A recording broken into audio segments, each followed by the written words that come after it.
ഹരി ഓം. ത്രിമൂർത്തികളിൽ സത്വഗുണപ്രധാനനാരെന്നറിയാൻ വൈകുണ്ഠത്തിലെത്തിയ ഭൃഗുമഹർഷി വിഷ്ണു ഭഗവാന്റെ മാറിൽ ചവിട്ടുന്നു. അപ്പോൾ മഹാവിഷ്ണു പറഞ്ഞത് എന്തെന്ന് കേൾക്കാം.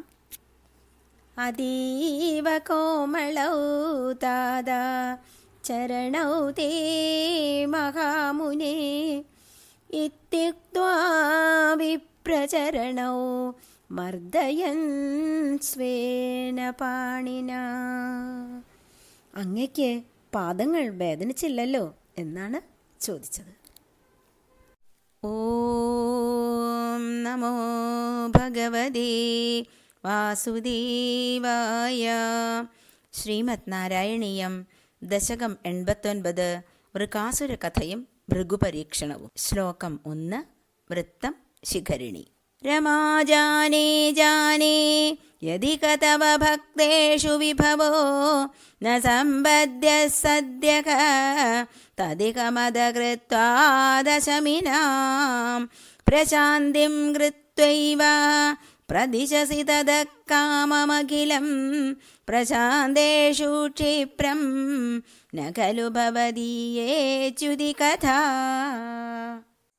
രമാജാനേ ഹേ രമാപതിയായ ഭഗവാനെ, ഹേ ലക്ഷ്മീകാന്ത, ജാനേ ഞാൻ അറിയുന്നു, യത് ഇഹ യാതൊന്നാണോ ഇവിടെ, തവ ഭക്തേഷു അങ്ങയുടെ ഭക്തന്മാരിൽ, വിഭവോ വിഭവങ്ങൾ, ഐശ്വര്യവസ്തുക്കൾ, ന സമ്പദ്യ സദ്യഃ പെട്ടെന്ന് സമ്പന്നമായി തീരുന്നില്ല, തദിഹ അതിവിടെ, മതകൃത്വാത് മതം ഉണ്ടാക്കുന്നതിനാൽ, അഹങ്കാരി ആക്കുന്നതിനാൽ, അശമിനാം ശമം ചിത്തശമം വരാത്തവർക്ക്, അടക്കം വരാത്തവർക്ക്, പ്രശാന്തിം കൃത ഏവ ശാന്തിയെ നൽകിയിട്ടു മാത്രമേ, അവരെ ശാന്തചിത്തരാക്കിയിട്ടു മാത്രമേ, പ്രദിശസി പ്രദാനം ചെയ്യുകയുള്ളൂ. തഥാ പിന്നെ, കാമമഖിലം എല്ലാ ആഗ്രഹങ്ങളെയും, പ്രശാന്തേഷു ക്ഷിപ്രം ക്ഷിപ്രത്തിൽ വേഗത്തിൽ, ശാന്തശീലർക്ക്, ന ഖലു ഇല്ല തന്നെ, ഭവദീയേ ച്യുതി കഥ ഭ്രംശത്തിന്റെ കഥ അങ്ങയിൽ. ശ്ലോകാർത്ഥം. ഹേ ലക്ഷ്മീപതിയായ ഭഗവാനെ, ഇവിടെ അങ്ങയുടെ ഭക്തർ പെട്ടെന്ന് ധനപ്രാപ്തരായി സമ്പന്നരാകുന്നില്ല. അതിനു കാരണം ഇവിടെ ഐശ്വര്യം അഹങ്കാര കാരണമാകും എന്നതാണ് എന്ന് ഞാൻ അറിയുന്നു. ശമം അതായത് അടക്കം ഇല്ലാത്തവരിൽ ശാന്തി ഉണ്ടാക്കിയതിനു ശേഷം മാത്രമേ അങ്ങ് അവർക്ക് സകലാഭിഷ്ടാനദാനം ചെയ്യുകയുള്ളൂ. അങ്ങനെ ശാന്തി നേടിയവരുടെ കാര്യത്തിൽ ഐശ്വര്യത്തിന് ഒരു താമസവുമില്ല. ഭഗവത് ഭക്തിമാനായി തീർന്നവരിൽ ഭ്രംശത്തിന്റെ കഥ ഒട്ടും തന്നെയില്ല. കുചേലൻ അതിഭക്തിമാനായിരുന്നു, ദരിദ്രനുമായിരുന്നു. ദ്വാരകയിൽ ചെന്ന് ഭഗവാനെ കണ്ടപ്പോളാകട്ടെ അതിസമ്പന്നനായി. ദ്വാരകയെയും ഇന്ദ്രപ്രസ്ഥത്തെയും വെല്ലുന്ന മണിമയ മാളികയിലാണ് പിന്നെ അവിടെ നങ്ങോട്ട് അദ്ദേഹം വസിച്ചത്. ഐശ്വര്യം മൂലമുള്ള അഹങ്കാരത്തിന് അദ്ദേഹം വശംഗതനായില്ല, ശമം കൈവിട്ടതുമില്ല. ഭഗവാനിൽ ഭക്തിപരനായി തന്നെ കഴിഞ്ഞു. അവസാനം മോക്ഷവും നേടി. ദാരിദ്ര്യം മാറ്റാൻ മാത്രമേ ധനം നമുക്ക് വേണ്ടൂ. അധികമായാൽ അത്യാർത്തിയാകും, അപരനത് വിനയുമാകും. ഭഗവാൻ ഇക്കാര്യങ്ങളൊക്കെ അറിഞ്ഞു തന്നെ പ്രവർത്തിക്കുന്നു. ശ്ലോകം 2. വൃത്തം വസന്തതിലകം. സദ്യപ്രസാദരുഷിതാൻ വിധി ശങ്കരാദീൻ കേചിത് വിഭോ നിജഗുണാനുഗുണം ഭജന്തഃ ഭ്രഷ്ടാ ഭവന്തി ബദകഷ്ടമദീർഘദൃഷ്ട്യാ സ്പഷ്ടം വൃകാസുര ഉദാഹരണം കിലാസ്മിൻ. സദ്യ പെട്ടെന്ന് തന്നെ, പ്രസാദരുഷിതാൻ പ്രസാദിക്കുകയും കോപിക്കുകയും ചെയ്യുന്ന, വിധി ശങ്കര ആദിർ ബ്രഹ്മാവ് ശിവൻ ആദിയായവരെ, കേചിത് ചിലർ, വിഭോ ഹേ വിഭുവായ ഭഗവാനെ ശ്രീ ഗുരുവായൂരപ്പ, നിജ തങ്ങളുടെ ഗുണാനുഗുണം ഗുണത്തിന് സ്വഭാവത്തിന് ചേർന്ന വിധം ഭജന്തഃ ഭജിക്കുന്നവരായി ഭ്രഷ്ടാ ഭവന്തി അധപ്പതിച്ചവരായി ഭവിക്കുന്നു. ബദ കഷ്ടം കഷ്ടം തന്നെ. അദീർഘദൃഷ്ട്യ ദീർഘദൃഷ്ടിയില്ലായ്മയാൽ സ്പഷ്ടം സ്പഷ്ടമായ വൃഗാസുര ഉദാഹരണം വൃഗാസുരൻ തന്നെയാണ് ഉദാഹരണം കില അസ്മിൻ ഇക്കാര്യത്തിൽ. ശ്ലോകാർത്ഥം. സർവീശ്വരനായ ഭഗവാനെ ശ്രീ ഗുരുവായൂരപ്പ അവരവരുടെ ഗുണത്തിനൊത്തവണ്ണം പെട്ടെന്ന് തന്നെ പ്രസാദിക്കുകയും കോപിക്കുകയും ചെയ്യുന്ന ബ്രഹ്മാവ്, ശിവൻ ആദിദേവന്മാരെ ചിലർ ദീർഘദൃഷ്ടിയില്ലായ്മ മൂലം ഭജിച്ച് ഭ്രംശം വന്നവരായി ഭവിക്കുന്നു. കഷ്ടം. ഇതിൽ ഉത്തമ ഉദാഹരണം പ്രസിദ്ധമായ വൃഗാസുര കഥയത്രേ. ശ്ലോകം 3. വൃത്തം ദ്രുതവിളംബിതം. ശകുനിജസദു നാരദമേകദാ ത്വരിതദോഷമഭൃച്ഛദധീശ്വരം സചദിദേശഗിരീശമുപാസിതം നതു ഭവന്തമബന്ധുമസാധുഷു. ശകുനിജ ശകുനിയുടെ പുത്രനായ ഈ ശകുനി ഭാരതകഥയിലെ ശകുനിയല്ല. ഈ ശകുനി ഒരു അസുരനാകുന്നു. സാധു അവനാകട്ടെ നാരദ ഋഷിയോട് ഏകഥാ ഒരിക്കൽ ത്വരിതമായി തോഷിക്കുന്ന ക്ഷിപ്രം സന്തോഷിക്കുന്ന ക്ഷിപ്രപ്രസാദിയായ അപൃച്ഛത് ചോദിച്ചു അധീശ്വരം ഈശ്വരനെ കുറിച്ച്. സച്ച ദിദേശ അദ്ദേഹം ആ നാരദൻ നിർദ്ദേശിച്ചു ഗിരിശം ഉപാസിതും ശിവനെ ഉപാസിക്കുവാൻ. നതുപവന്തം ഭഗവാനെ മഹാവിഷ്ണുവിനെ ആകട്ടെ പറഞ്ഞതുമില്ല. അബന്ധും അസാധുഷു അസാധുക്കളിൽ അബന്ധുവായ സാധുക്കളല്ലാത്തവരിൽ ബന്ധുവല്ലാത്ത. ശ്ലോകാർത്ഥം. ശകുനിയുടെ പുത്രൻ വൃഗാസുരൻ ഒരിക്കൽ എളുപ്പത്തിൽ പ്രസാദിക്കുന്ന ഈശ്വരനെ കുറിച്ച് നാരദ ഋഷിയോട് ചോദിച്ചു. ആ ഋഷി ശിവനെ ഉപാസിക്കാൻ ഉപദേശിച്ചു. സാധുക്കളല്ലാത്തവരുടെ ബന്ധുവല്ലാത്തവനായ ഭഗവാൻ ശ്രീഹരിയെ അദ്ദേഹം നിർദ്ദേശിച്ചതുമില്ല. ശകുനി എന്ന അസുരന്റെ പുത്രനാണ് ഈ വൃഗാസുരൻ. അവൻ ക്ഷിപ്രപ്രസാദിയായ ഈശ്വരൻ ആരാണെന്ന് നാരദ ഋഷിയെ കണ്ടൊരിക്കൽ സംശയം ചോദിച്ചു. പരമശിവനെ ഉപാസിക്കുന്നതാണ് പെട്ടെന്ന് വരം ലഭിക്കാൻ നല്ലതെന്ന് നാരദ ഋഷി ഉപദേശിക്കുകയും ചെയ്തു. മഹാവിഷ്ണു സത്വഗുണാത്മാക്കളായ സാധുക്കളെ മാത്രമേ ബന്ധുവായി സ്വീകരിക്കുകയുള്ളൂ. അതിനാൽ തമോ ഗുണപ്രധാനിയായ ആ വൃഗാസുരന് മഹാവിഷ്ണുവിനെ ശ്രീ നാരദ ഋഷി നിർദ്ദേശിച്ചതുമില്ല. ശ്ലോകം 4.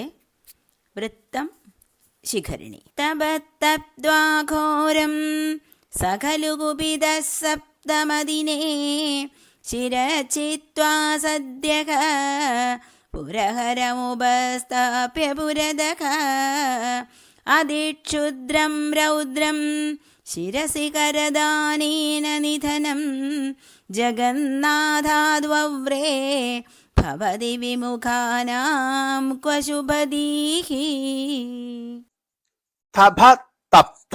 തപസ് ചെയ്തിട്ട് ഘോരമായി സഖലു അവനാകട്ടെ ആ വൃഗാസുരനാകട്ടെ കോപിച്ചവനായി സപ്തമദിനെ 7-ാം ദിവസം ശിരചിത്വാ സദ്യ പെട്ടെന്ന് ശിരസ് ഛേദിച്ചിട്ട് പുരഹരം പരമശിവനെ ഉപസ്ഥാപ്യ പുരതഃ മുന്നിൽ പ്രത്യക്ഷനാക്കിയിട്ട് അതിക്ഷുദ്രം ഏറ്റവും നീചമായ രൗദ്രം ഭയങ്കരവുമായ ശിരസി കരദാനേന നിധനം ശിരസിൽ കൈവച്ചാൽ മരിക്കുക ശിരസിൽ കൈവച്ചാൽ വധിക്കപ്പെടുക ജഗന്നാഥാത് ജഗത്നാഥനായ പരമശിവനിൽ നിന്ന് വവ്രേ വരിച്ചു ഭവതി വിമുഖാനാം ഭഗവാനിൽ ഭക്തിയില്ലാത്തവർക്ക് ക്വ ശുഭദീഹി എന്ത് സൽബുദ്ധിയാണ് ഉണ്ടാകുക.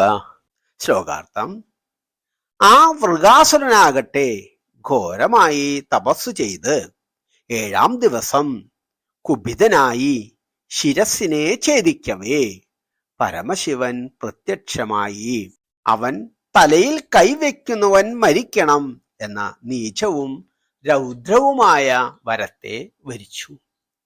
ഭഗവാനിൽ ഭക്തിയില്ലാത്തവർക്ക് എങ്ങനെയാണ് സൽബുദ്ധി ഉണ്ടാകുക?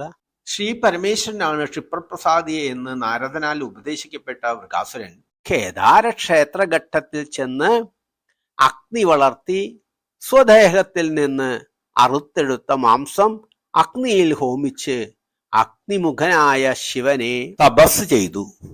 ഇങ്ങനെ 6 ദിവസം സ്വമാംസം ഹോമം ചെയ്തിട്ടും ശ്രീ പരമേശ്വരൻ പ്രത്യക്ഷമായി വന്നു കാണാത്തതിനാൽ ഒന്നുകിൽ പ്രസാദിക്കണം അല്ലെങ്കിൽ മരിക്കണം എന്ന് തീർച്ചയാക്കി കേദാര തീർത്ഥത്തിൽ ഇറങ്ങി നിന്ന് സ്നാനം ചെയ്തു.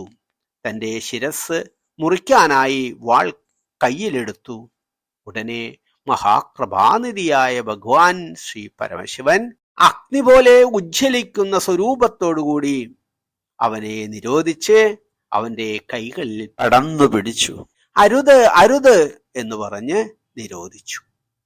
ശിവന്റെ കരസ്പർശം മൂലം അവന്റെ ശരീരത്തിലുള്ള മുറിവുകളെല്ലാം പെട്ടെന്ന് തന്നെ ഉണങ്ങി. അവൻ പ്രകാശസ്വരൂപനായി. ഭഗവാൻ പറഞ്ഞു: ഞാൻ ഭക്തന്മാർ നൽകുന്ന ജലം കൊണ്ട് മാത്രം തൃപ്തിപ്പെടും. എന്തിനാണ് നീ ശരീരം ഹോമിക്കുന്നത്?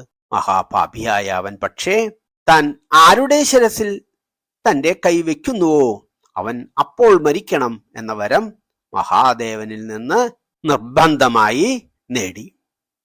ഈ വരം കിട്ടിക്കഴിഞ്ഞപ്പോൾ അവന് ആദ്യം തോന്നിയത് പാർവതീദേവിയെ പരമശിവനിൽ നിന്ന് അപഹരിക്കണമെന്നായിരുന്നു. ഇക്കാര്യസാധ്യത്തിനും വരം ഫലിക്കുമോ എന്നറിയാനുമായി തന്റെ കൈ പരമശിവന്റെ തന്നെ ശിരസിൽ വെക്കാനായി അവൻ ഒരുമ്പെട്ടു. ഭയചകിതനായ പരമേശ്വരൻ ഭൂമിയിലും ആകാശത്തിലുമൊക്കെ പാഞ്ഞു നടന്നു. ശ്ലോകം 5. വൃത്തം ശ്രദ്ധര.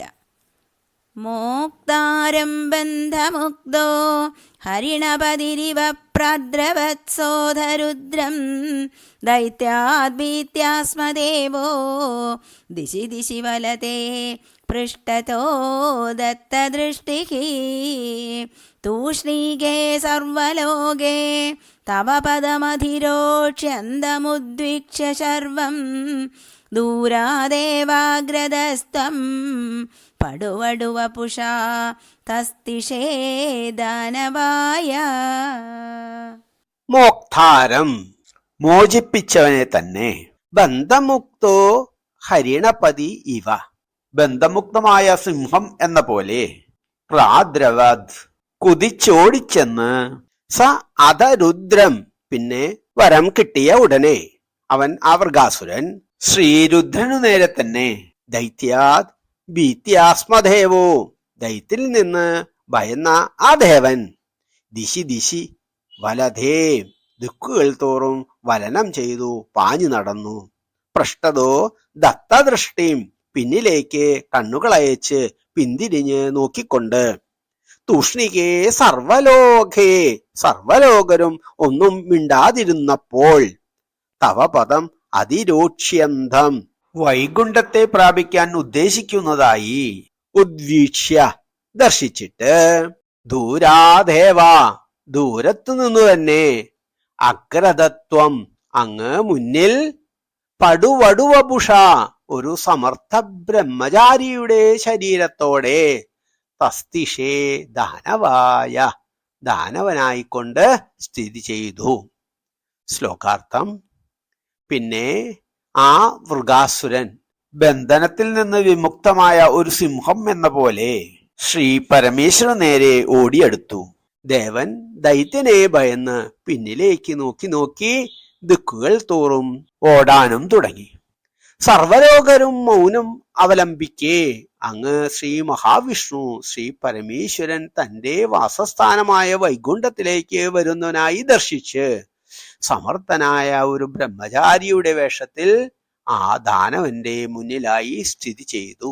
ഈ പ്രതിസന്ധിയെ എങ്ങനെ നേരിടാം എന്നറിയാതെ ബ്രഹ്മദേവനും മറ്റു ദേവന്മാരും ഋഷിമാരും നിശ്ചലരായിരിക്കുമ്പോൾ രുദ്രദേവൻ എപ്പോഴും പ്രകാശിച്ചു കൊണ്ടിരിക്കുന്ന വൈകുണ്ഠത്തെ പ്രാപിച്ചു. അപ്രകാരം വ്യസനിച്ചു വരുന്ന ശ്രീ പരമേശ്വരനെ കണ്ട് സന്താപഹാരിയായ ശ്രീ ഭഗവാൻ നാരായണൻ യോഗമായ ശക്തിയാൽ ഒരു ബ്രഹ്മചാരി സ്വരൂപമെടുത്ത് വൃഗാസുരന് നേരെ വന്ന് പ്രത്യഭിവാദം ചെയ്തു. ശ്ലോകം 6. വൃത്തം ശ്രദ്ധര.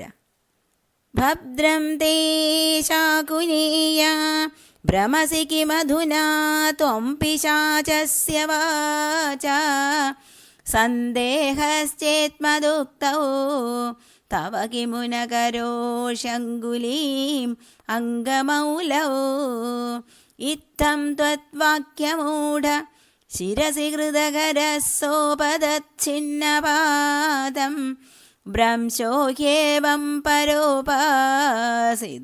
ജഗതി ശൂലിനോപി ത്വമേവ. ഭദ്രം തേ ശാകുനേയ, ഹേ ശകുനിപുത്ര, നിനക്ക് മംഗളം ഭവിക്കട്ടെ. ഭ്രമസിക്കും അധുനാ, ഇപ്പോൾ നീ എന്തിന് ഭ്രമിക്കുന്നു? ത്വം പിശാചസ്യ വാച, ആ പിശാചിന്റെ വാക്കു കേട്ടിട്ട്. സന്ദേഹ ഛേദ്, സന്ദേഹം ഉണ്ടെങ്കിൽ. മദ് ഉക്തൗ, എന്റെ ഉക്തിയിൽ, എന്റെ വാക്കുകളിൽ. തവ കിമുന കരോഷി അങ്കുലിം, നിന്റെ അങ്കുലിയെ, വിരലിനെ എന്താണ് ചെയ്യാത്തത്? അങ്ക, ഹേ അങ്ക, ഹേ ശ്രേഷ്ഠ. മൗലൗ, മൗലിയിൽ. ഇത്തം, ഇങ്ങനെ. ത്വദ്വാക്യമൂഢ, ആ മൂഢൻ അങ്ങയുടെ വാക്കുകേട്ട്. ശിരസി കൃതകരഃ, കരത്തെ ശിരസിൽ കൃതമാക്കി, കരത്തെ സ്വശിരസിൽ വെച്ചു. സ അപതത്, ചിഹ്നപാദം, മുറിച്ചിട്ട പോലെ ചിഹ്നനായി അവൻ പതിച്ചു. ഭ്രംശോഹി ഏവം, ഇങ്ങനെ ഭ്രംശം ഭവിക്കുന്നു. പര ഉപാസിതുർ അഭി, അന്യദേവനെ ഉപാസിക്കുന്നവന്. ച ഗതിം, ഗതി ഇതുതന്നെ. ശൂലിന അഭി, ശ്രീ പരമേശ്വരന് പോലും. ത്വം ഏവ, അങ്ങു തന്നെ, ശ്രീ മഹാവിഷ്ണു തന്നെയാണ്. ശരണം. ശ്ലോകാർത്ഥം. ഹേ ശകുനിപുത്ര, നിനക്ക് മംഗളം ഭവിക്കട്ടെ. ഇപ്പോൾ ഈ പിശാചിന്റെ വാക്കുകേട്ട് നീ ഭ്രമിക്കുകയാണ്. എന്റെ വാക്കിൽ സംശയമുണ്ടെങ്കിൽ പ്രിയവൃഗാസുര, നിന്റെ വിരലിനെ നിന്റെ ശിരസിൽ വെച്ച് നോക്കാത്തത് എന്താണ്? ഇപ്രകാരമുള്ള ശ്രീമഹിമാവായ ബ്രാഹ്മണ പടുവിന്റെ വാക്കുകേട്ട് മോഹിതനായി അവൻ തന്റെ തലയിൽ കൈവച്ചു. മുറിച്ചെട്ടെന്ന പോലെ അവൻ നിലം പതിച്ചു, ഛിന്ന ഭിന്നനായി. അന്യദേവന്മാരെ ഉപാസിക്കുന്നവർക്ക് പ്രകാരം തന്നെ നാശം. ശ്രീ പരമേശ്വരന് പോലും അങ്ങു തന്നെ ശരണമായുള്ളൂ. അങ്ങനെ വൃഗാസുരൻ നാമാവശേഷനായി. പരമപുരുഷനായ ശ്രീഹരി മഹാദേവനെ സങ്കടത്തിൽ നിന്ന് മോചിപ്പിക്കുകയും ചെയ്തു. ഭട്ടതിരിപ്പാട് പറയുന്നു, ശ്രീ മഹാവിഷ്ണുവാണ് സർവശ്രേഷ്ഠനായ ഈശ്വരൻ. മറ്റു ദേവന്മാരെ ഉപാസിച്ച് വിപ്രപ്രസാദം നേടിയാലും അതിൽ ഭ്രംശം സംഭവിച്ചേക്കാം. പക്ഷേ ദുഷ്ടനും ദുർബുദ്ധിയുമാണെന്നറിഞ്ഞിട്ടും തന്നെ ധ്യാനിച്ച, സ്വശരീരം തന്നെ സമർപ്പിച്ച വൃഗാസുരനെ ഭക്തവത്സലനായ ശ്രീ പരമേശ്വരന് അവഗണിക്കാനും ആവില്ലായിരുന്നു എന്നതും സത്യം തന്നെ. ശ്ലോകം 7. വൃത്തം പൃഥ്വി. ഭൃഗം കില സരസ്വതീ നികടവാസിനത്താപസാഹ ത്രിമൂർത്തിഷു സമാദിശന്നധികസത്വതാം വേദിതും അയം പുനരനാദരാദുദിതരുദ്ധരോഷേ വിധൗ ഹരേപി ജജിഹിംസിഷൗ ഗിരിജയാദൃതേ ത്വാമഗാദ്. ഭൃഗും കില, ഭൃഗു മഹർഷിയെ. സരസ്വതി നികടവാസിന, സരസ്വതി നദിയുടെ തീരത്ത് വസിക്കുന്നവരായ. താപസ, താപസന്മാർ. ത്രിമൂർത്തിഷു, ത്രിമൂർത്തികളിൽ, ബ്രഹ്മ വിഷ്ണു പരമേശ്വരന്മാരിൽ. സമാദിശൻ, നിയോഗിച്ചു, പറഞ്ഞയച്ചുവല്ലോ. അധിക സത്വതാം വേദിതും, അധിക സത്വഗുണം ഇവരിൽ ആർക്കെന്നറിയാൻ. അയം പുനർ, അദ്ദേഹം ആ മഹർഷി പിന്നെ, അനാരദാത് ആദരവ് കാട്ടാത്ത, ഉദിത രുദ്രരോക്ഷേ വിധൗ ബ്രഹ്മാവ് ഉദിച്ച രോക്ഷത്തെ ഒതുക്കി, ഹരേ അഭിജ ശ്രീ പരമേശ്വരനും, ജിഹിംസിഷൗ ഹിംസിക്കാൻ തുടങ്ങി, ഗിരിജയ ശ്രീ പാർവതീ ദേവിയാൽ, ധൃതേ തടുക്കപ്പെട്ടപ്പോൾ, ത്വാം അഘാത് അങ്ങയെ പ്രാപിച്ചു.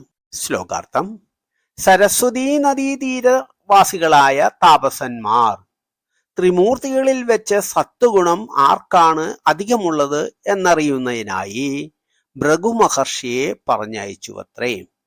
ഈ മഹർഷി പിന്നെ അനാദരം കൊണ്ട് ബ്രഹ്മാവിനെ കുപിതനാക്കിയെങ്കിലും ബ്രഹ്മാവ് ഉദിച്ച കോപത്തെ തടുത്തു. ശ്രീ പരമേശ്വരൻ മുനിയെ കോപത്താൽ വധിക്കാൻ തുനിഞ്ഞു. എന്നാൽ ശ്രീ പാർവതിയാൽ തടുക്കപ്പെട്ടു. പിന്നെ ആ മുനി ശ്രീഹരിയെ പ്രാപിച്ചു. സരസ്വതീ നദീതീരത്തൊരിക്കൽ ഋഷികൾ ഒരു സത്രം ആരംഭിച്ചു. അവർ എല്ലാവരും സംഭാഷണം ചെയ്തുകൊണ്ടിരിക്കെ ത്രിമൂർത്തികളിൽ വെച്ച് ആരാകുന്നു മഹാൻ എന്ന സംഗതിയെ കുറിച്ച് തർക്കമുണ്ടായി. അവർ ബ്രഹ്മപുത്രനായ ഭൃഗു മഹർഷിയെ ഈ സത്യം അറിയുവാനായി നിശ്ചയിച്ച് അയച്ചു. ഭൃഗു മഹർഷി ബ്രഹ്മ സന്നിധാനത്ത് ചെന്ന് പിതാവായ ബ്രഹ്മാവിനെ നമസ്കരിക്കുകയോ സ്തോത്രം ചെയ്യുകയോ ഒന്നും ചെയ്തില്ല. ബ്രഹ്മാവ് സ്വപുത്രനെതിരെ കോപിച്ചു. പിന്നെ സ്വപുത്രനല്ലേ എന്നൊക്കെ ചിന്തിച്ച് കോപാഗ്നിയെ ശമിപ്പിച്ചു. പിന്നെ ഭൃഗു മഹർഷി കൈലാസത്തിൽ ചെന്നു. പരമേശ്വരൻ മഹർഷിയെ ആലിംഗനം ചെയ്ത് സ്വീകരിക്കാനിരിക്കെ മഹർഷി ആലിംഗനത്തെ നിരോധിച്ച് ചോദിച്ചു, നീ ശ്മശാനവാസിയല്ലേ? അസ്ഥിമാലയല്ലേ ധരിക്കുന്നത്? സജ്ജന സമ്പ്രദായം തെറ്റി നടക്കുന്നവനല്ലേ എന്നൊക്കെ. ശിവൻ കോപിഷ്ഠനായി, കണ്ണുകൾ കലങ്ങി, ശൂലമുയർത്തി ഭൃഗുവിനെ വധിക്കാനാഞ്ഞു. അപ്പോൾ പാർവതി കാൽക്കൽ വീണ് നമസ്കരിച്ച് ശിവന്റെ കോപം ശമിപ്പിച്ചു. പിന്നെ മഹർഷി മഹാവിഷ്ണുവിന്റെ വാസസ്ഥാനമായ വൈകുണ്ഠത്തിലെത്തി. ശ്രീദേവിയുടെ മടിയിൽ തലയും വെച്ച് കിടക്കുന്ന ഭഗവാന്റെ മാറിൽ ഭൃഗു മഹർഷി കാൽ കൊണ്ട് ആഞ്ഞു ചവിട്ടി. ഉടനെ ശ്രീനാരായണൻ ലക്ഷ്മി ദേവിയോടുകൂടി എഴുന്നേറ്റ് മുനിയെ ദണ്ഡ നമസ്കാരം ചെയ്തു. എന്നിട്ട് ആസനസ്ഥനായാലും എന്നോട് ക്ഷമിക്കണമേ എന്ന് പറഞ്ഞ്, ഹേ താതാ, അങ്ങയുടെ പാദങ്ങൾ മൃദുലങ്ങളാകുന്നു, അത് വേദനിച്ചുവോ എന്നിങ്ങനെ പറഞ്ഞ് സ്വന്തം കരങ്ങളാൽ തലോടിക്കൊടുത്തു. പിന്നെ പറഞ്ഞു, ഹേ ഭഗവാൻ, എന്റെ പാപം നശിച്ചു. ഇനി ലക്ഷ്മി എന്നും എന്റെ മാറിടത്തിൽ സ്ഥിരമായി വസിക്കും. ശ്ലോകം 8. വൃത്തം വസന്തതിലകം. സുപ്തം രമാംഗഭുവി പങ്കജലോചനം ത്വാം വിപ്രേ വിനിഘ്നതി പദേന മുദോത്ഥിതസ്ത്വം സർവം ക്ഷമസ്വ മുനിവർയ ഭവേത് സദാ മേ ത്വത്പാദചിഹ്നമിക ഭൂഷണമിത്യവാദി. സുപ്തം ഉറങ്ങുന്നവനായ, രമാംഗഭൂവി രമയുടെ അങ്കണത്തിൽ, ശ്രീദേവിയുടെ മടിത്തട്ടിൽ, പങ്കജലോചനം ത്വാം പങ്കജലോചനായ അങ്ങ്, വിപ്രേ വിനിഘ്നതി പതേന ആ ബ്രാഹ്മണൻ ഭൃഗുമഹർഷി കാലുകൊണ്ട് പ്രഹരിച്ചപ്പോൾ, മുദോത്തിത മുദ ഉത്തിത മോദത്തോടെ എഴുന്നേറ്റു. സർവം ക്ഷമസ്വ എല്ലാം പൊറുക്കേണമേ, ക്ഷമിക്കേണമേ. മുനിവര്യ, ഹേ മുനിശ്രേഷ്ഠ, ഭവേദ് സദാമേ എനിക്ക് സദാ ഭവിക്കും. ത്വത് പാദചിഹ്നം ഇഹ ഇവിടെ എനിക്ക് അങ്ങയുടെ പാദചിഹ്നം, ഭൂഷണം ഇതി അവാദി അലങ്കാരമായി തീരട്ടെ എന്ന് പറഞ്ഞു. ശ്ലോകാർത്ഥം: മഹാലക്ഷ്മിയുടെ മടിത്തട്ടിൽ തലവെച്ചുറങ്ങുകയായിരുന്ന പങ്കജലോചനായ ശ്രീഹരി ബ്രാഹ്മണശ്രേഷ്ഠനായ ഭൃഗുമഹർഷി കാലുകൊണ്ട് പ്രഹരിച്ചപ്പോൾ അങ്ങ് സന്തോഷത്തോടെ എഴുന്നേറ്റ്, ഹേ മുനിശ്രേഷ്ഠ, സർവവും ക്ഷമിക്കണമേ. അങ്ങയുടെ കാലടയാളം ഇവിടെ എനിക്ക് എപ്പോഴും അലങ്കാരമായി തീരട്ടെ എന്ന് ഉണർത്തിച്ചു. താൻ എഴുന്നള്ളിച്ചെന്നപ്പോൾ തന്നെ എതിരേറ്റു സൽക്കരിക്കാതെ ഉറങ്ങുകയായിരുന്ന ശ്രീഹരിയുടെ അനാദരം കാരണമാക്കിയാണ് ഭൃഗുമഹർഷി ശ്രീഹരിയെ വക്ഷസിൽ പാദാഘാതമേൽപ്പിച്ചത്.